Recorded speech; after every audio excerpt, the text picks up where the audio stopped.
सा सा ग म.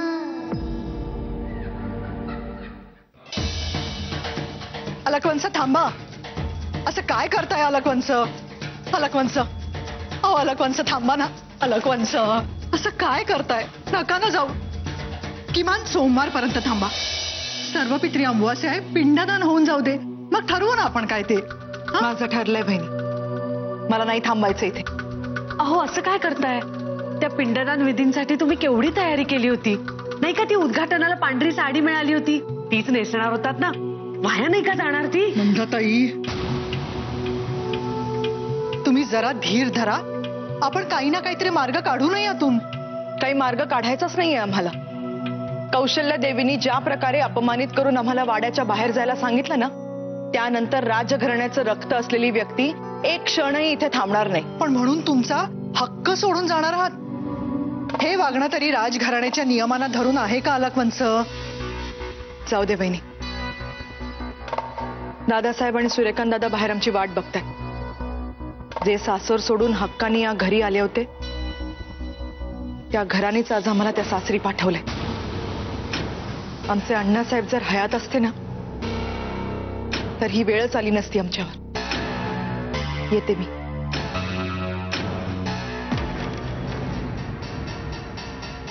आत्यासाहेब,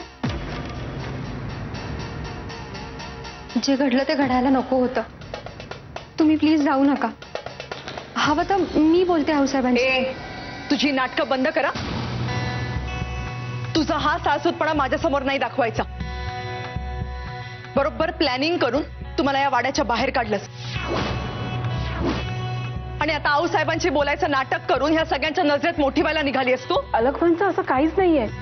तिला खरंच वाटतंय तुम्ही इथून जाऊ नये. वहिनी प्लीज. हिला काय वाटतं आणि ही काय करते हे तिने करून दाखवलंय. या घरात आल्यापासून सगळं बर्बाद करत चाललीये. वाड्याची संपत्ती बघून डोळे दिपले ना तुझे. बरोबर हुशारीने एकेकाला तुझ्या मार्गातून बाजूला करत चालली असतो. तुला काय वाटतं मला दिसत नाही ते? मला सगळं कळतं. त्यामुळे तुझी ही नाटकं माझ्यासमोर नाही करायची, इतरांसमोर कर.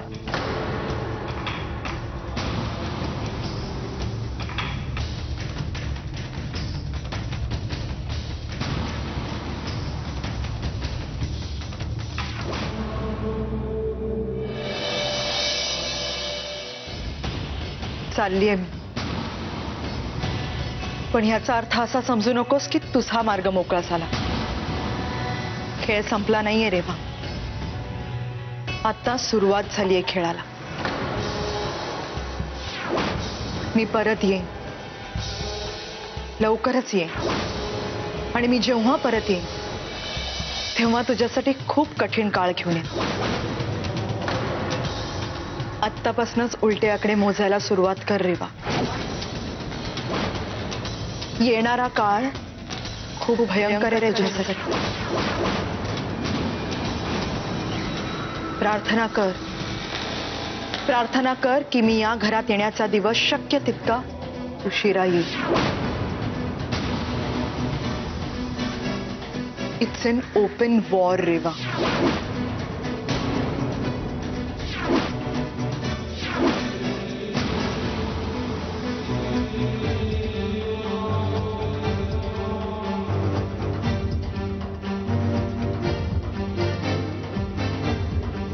मी तर प्रार्थना करीन आत्यासाहेब की तो दिवस लवकर यावा. आणि मला खात्री आहे तोपर्यंत हे सगळं कुठल्या परिस्थितीत घडलं हे तुम्हाला समजेल. तुमचा राग नक्की शांत होईल. आणि नाहीच झाला तर तुम्ही आल्यावर मी तो शांत करीन. पण तोपर्यंत मला आऊसाहेबांशी बोलायलाच हवं. त्यातून काहीतरी मार्ग काढायलाच हवा.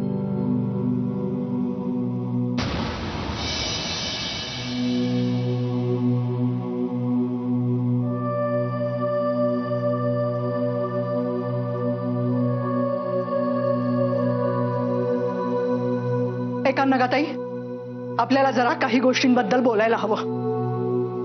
निलांबरा, तुमचा आवाज हायपर येतोय. रिलॅक्स. वाड्यात एवढं मोठं वादळ आलंय आणि तुम्ही मला रिलॅक्स राहायला सांगताय? तुम्ही तरी कशा राहू शकता एवढ्या रिलॅक्स्ड? तुम्ही अलकनंदांबद्दल बोलत असाल तर I am very sorry for her. बिचारी. पण शेवटी हे तुमचं फॅमिली मॅटर आहे. मी काहीच करू शकत नाही यात. अहो पण या सगळ्याला तुम्ही जबाबदार आहात. तुमच्याच सांगण्यावरून अलक वंसानी आऊसाहेबांच्या दुधात पावाचा तुकडा घातला. एक मिनिट.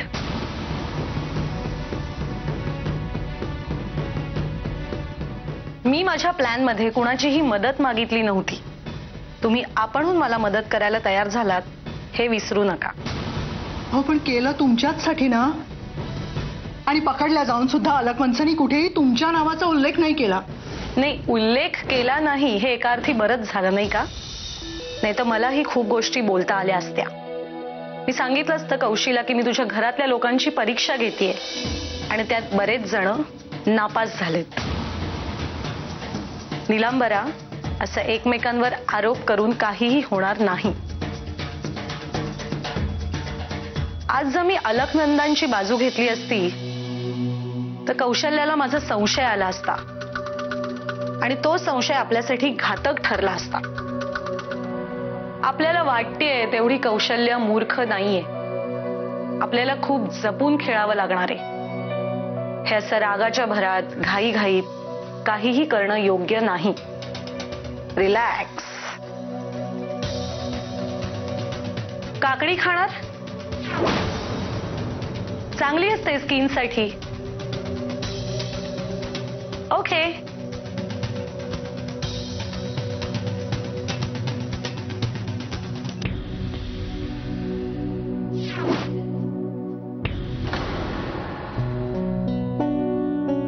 अनिलाजी चहा. हो अनिलाजी, आज चहा वरच मागून घेतला, खाली का नाही? होती आज सर्वपित्री अमावस्या आहे ना, त्यामुळे खाली गोंधळ सुरू असेल, तयारी सुरू असेल, म्हणून म्हटलं वरच शांतपणे प्यावं. बरं.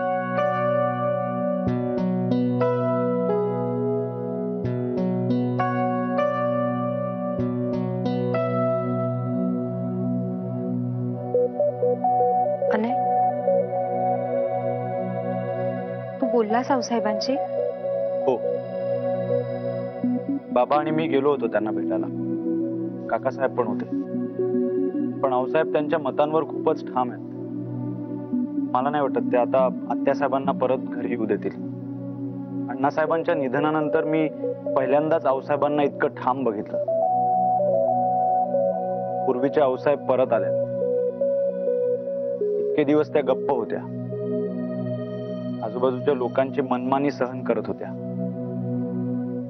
पण मला नाही वाटत आता पुढे असंच होईल. पण यातनं काहीतरी मार्ग काढलाच पाहिजे ना.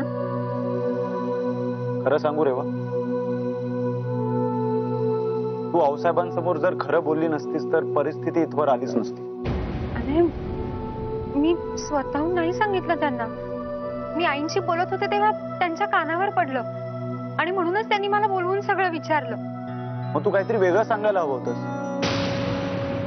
तू आईशी काहीतरी वेगळंच बोलत होतीस आणि आऊसाहेबांना काहीतरी वेगळंच वाटतं असं काहीतरी सांगायला हवं होतंस. किंवा आत्यासाहेबांचा ह्यात काहीच हात नाहीये असं सांगून तू वेळ मारून न्यायला हवी होतीस रेवा. अरे पण मी कधीच खोटं बोलत नाही, तुला चांगलं माहिती आहे. तेव्हा तू आता एक संसारी स्त्री आहेस हे लक्षात ठेव. त्यामुळे तुझं प्रत्येक वक्तव्य तुझ्या परिवाराच्या प्रत्येक व्यक्तीवर काही ना काहीतरी परिणाम करतच असतो. अशा वेळेला परिवाराच्या भल्यासाठी खोटं बोलावं लागतंच. सत्य हे लपवावं लागतंच कधी कधी. बाई म्हणून स्वतःचं घर सांभाळण्यासाठी हे सगळं करावं लागतंच रेवा. खोट्याच्या आधारावर कुठलं घर सांभाळलं जातं अनय? मला नाही पटत आहे तुझं बोलणं. हे बघ, खोटं बोलण्यामुळे जो गुंता होतो रेवा प्लीज. त्या कथा कादंबऱ्यांमधल्या नायिकांसारखं बोलू नको का? मला स्वतःला आत्यासाहेबांसाठी काही विशेष प्रेम नाहीये, पण मला इतकं नक्कीच कळू शकतं की जर तू हे सत्य आऊसाहेबांसमोर वेगळ्या प्रकारे मांडलं असतंस तर कदाचित त्यांना घरातून बाहेर काढलं गेलं नसतं.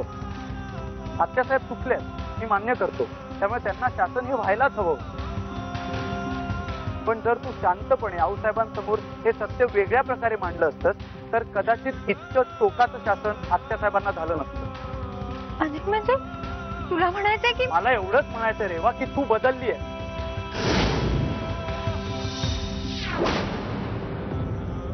तू बदलली आहे. या वाड्याच्या मागचं रहस्य, ही सगळी अंधश्रद्धा, हा जो सगळा मूर्खपणा आहे ना, या मागे लागून तू बदलली आहेस रेवा. जे काही चुकीचं घडतं त्या प्रत्येक ठिकाणी तूच केंद्रबिंदू का असतेस?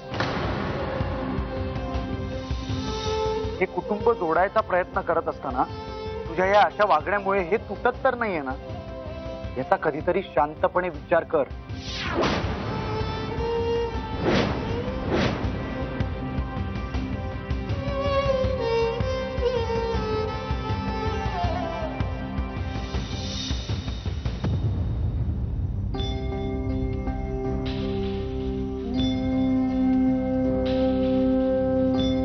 हे कुटुंब जोडायचा प्रयत्न करत असताना तुझ्या या अशा वागण्यामुळे हे तुटत तर नाहीये ना, आता कधीतरी शांतपणे विचार कर.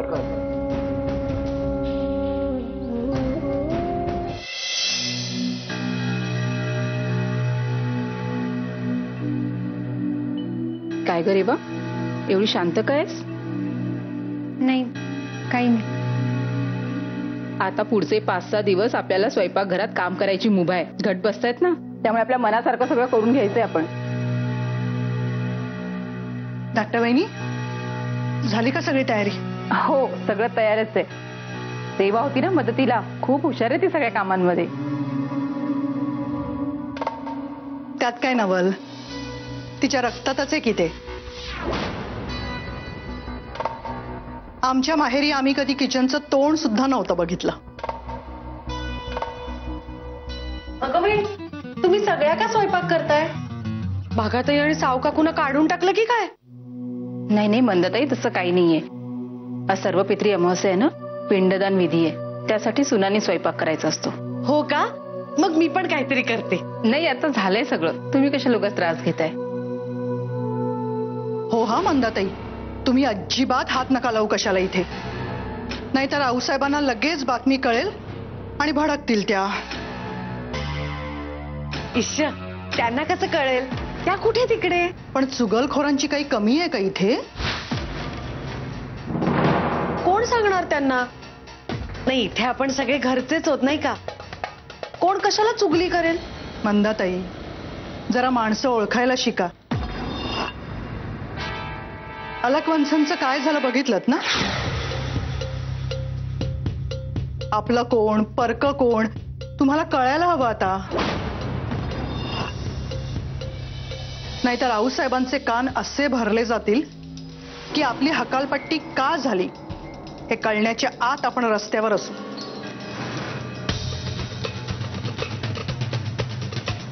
या वाड्यात आपलं कायमचं बस्तान बसावं म्हणून माणसं कुठल्या पातळीवर उतरतील काही सांगता नाही येत. काय सांगताय काय?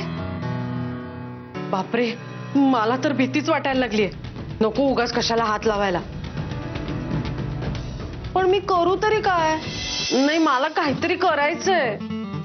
तुम्ही ना घट बसतायत ना, तिथे जा आणि मदत करा. तिथे ना खूप उपयोग होईल तुमचा. हा, हे छान सुचवलं. नाही, तसंही मला डेकोरेशन करायला खूप आवडतं. तुम्हाला माहितीये, लहानपणी ना मी कागदाच्या बोटी करायचे, काय आवडायच्या सगळ्यांना. यावर्षी पण असं डेकोरेशन करेन ना की सगळे बघतच राहतील. आलेच. चला, इथली सगळी कामं संपली ना? थकले बाई. धाकट्या वहिनी, पुढचं सगळं आता तुम्ही बघाल ना, माझी तयारी व्हायची अजून.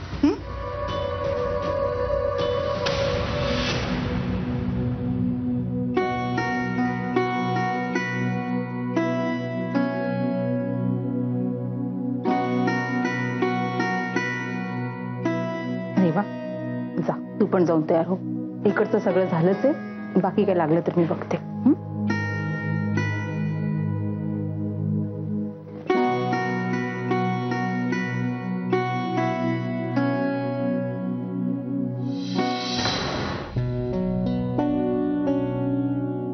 रेवा,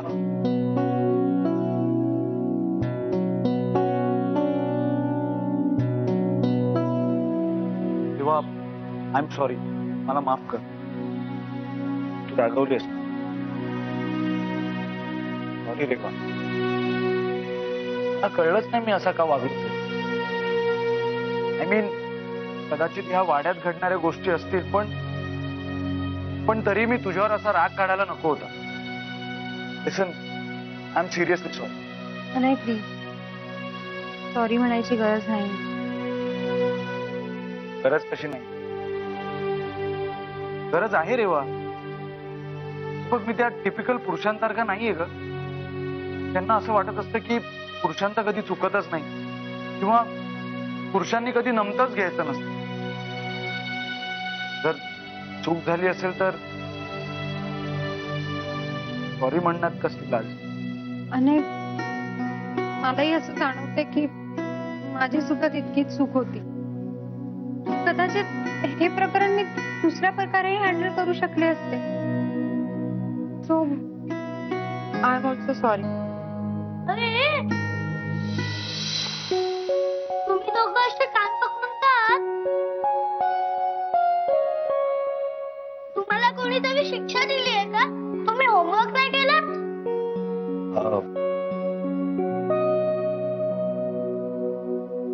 त्याचं काय आहे चंद्रसेन राजे?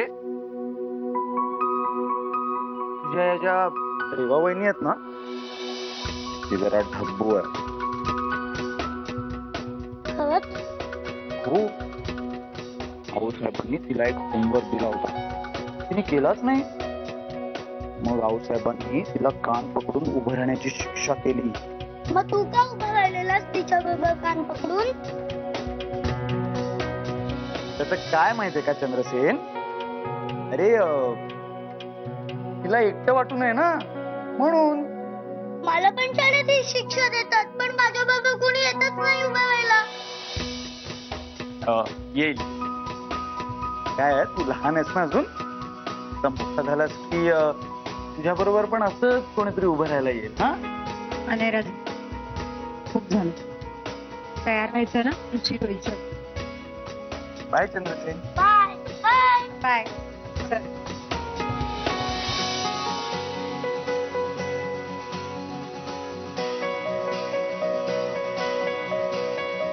अरे, तुम्हाला खाली पडू ना, उतरा ना.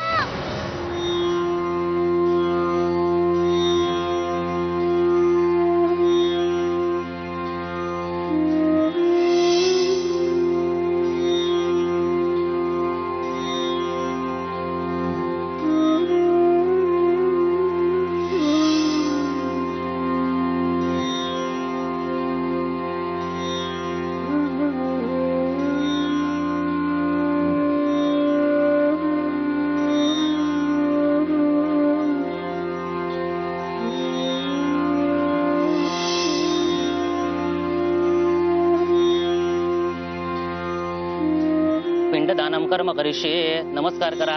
प्रार्थनापूर्वक नमस्कारम करोमी.